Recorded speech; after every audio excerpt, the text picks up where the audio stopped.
घने जंगल के मध्य में ऊंचे पेड़ों और भयानक सन्नाटे के बीच दो साहसी आत्माएं रहती थीं, माया और रोहन।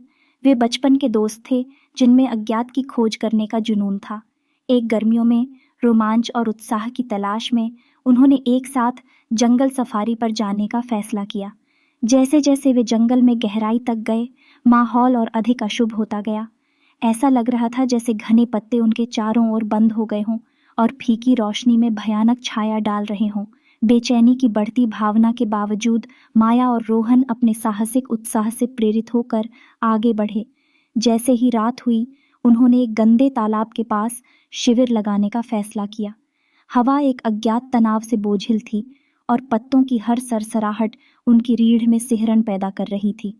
अपनी बढ़ती आशंका को नज़रअंदाज करते हुए उन्होंने एक छोटी सी आग जलाई और आराम करने की कोशिश की, लेकिन उनकी शांति अल्पकालिक थी।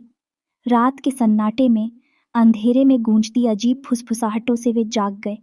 माया और रोहन एक दूसरे के करीब आ गए। उनके दिल डर के मारे धड़कने लगे।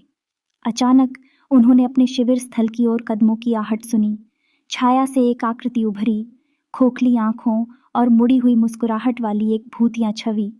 दहशत में जमे हुए माया और रोहन कुछ भी नहीं कर सकते थे, लेकिन भूत को करीब आते देख सकते थे।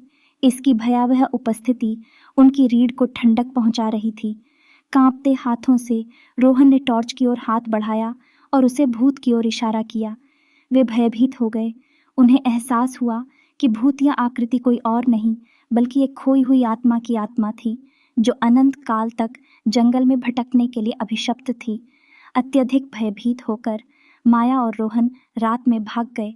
उनकी चीखें भूतिया चीखों के साथ मिल गईं। जंगल, उन्होंने कभी पीछे मुड़कर नहीं देखा।